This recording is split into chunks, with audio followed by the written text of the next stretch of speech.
I want to welcome to the podium tonight the Parliamentary Secretary for Development Assistant, Mr Bob McMullan. In 1988, Bob was sworn at in Canberra. Bob was sworn in at Canberra.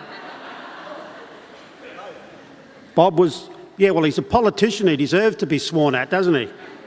Bob was sworn in 1988 as a senator. He's held various portfolios, including the Parliamentary Secretary to the Treasurer, and then became the Manager of Government Business in the Senate. In 1983, he was appointed Minister of the Arts and Administration Services. Bob held various portfolios after the election of the Rudd government. If you don't know, he's our Prime Minister, Kevin Rudd. In November 2007, Bob came out of the shadows and was appointed as Parliamentary Secretary for International Development Assistance. Would you please welcome this man who is incredibly passionate about disability inclusion in development, Mr Bob McMullan. Thank you.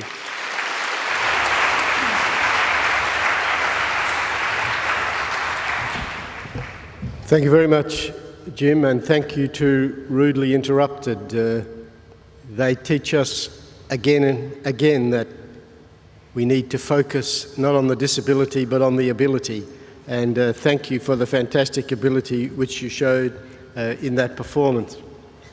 I had a great privilege last Friday.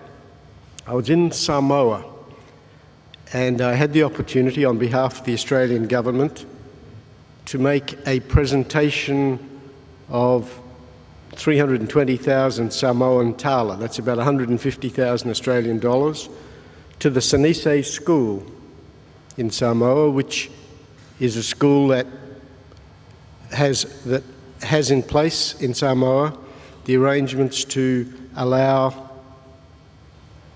facilitate children with various disabilities participating in the mainstream schooling system. And they've been very successful at the primary school level.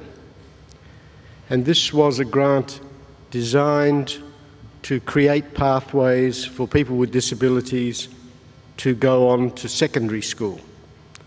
And it's a trial for 12 months in Samoa, and we're very optimistic that it will be successful.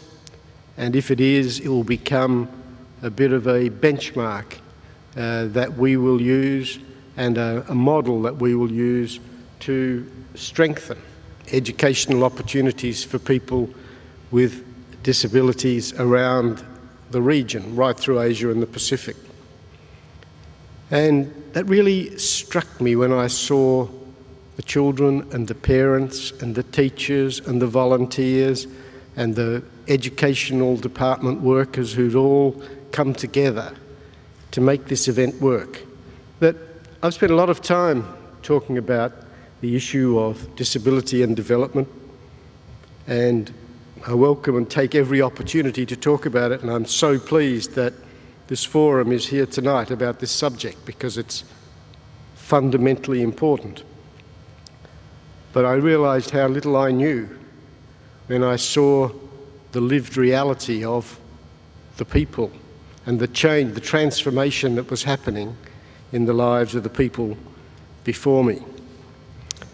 So that is the sort of human face of what we are trying to do. And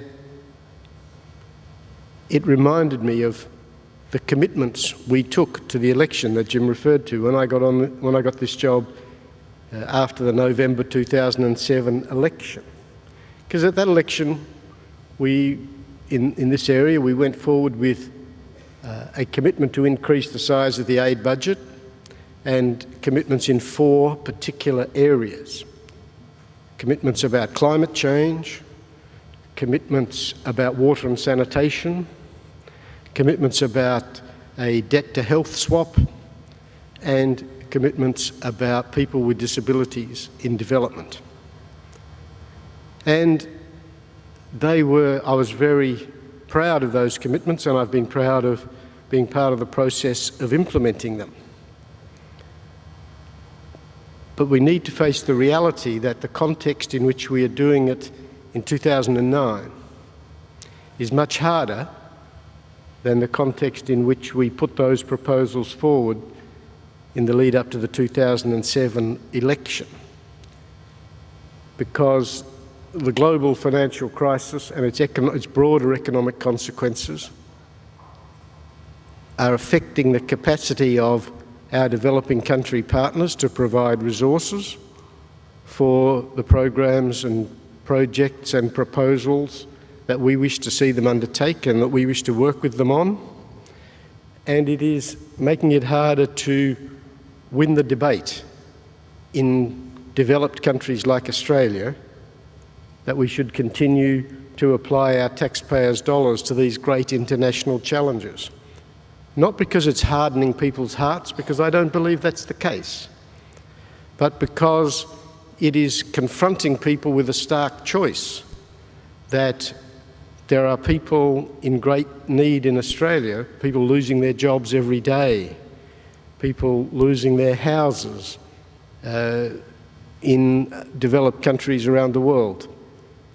And so we face a challenge, an advocacy challenge, to persuade our fellow Australians and others from developing countries that we have to maintain our commitment to increase our contribution to development assistance, and that we have to maintain our focus on the humanitarian and the national interest implications of a continuing commitment to provide greater assistance. And I want to come back to that point, but I wanted to say that as part of the context that we face when we talk about the issue of people with disabilities and their place in the development agenda. You probably all know the statistics, but it is an awesome set of statistics that there are more than 500 million people in developing countries living with various disabilities,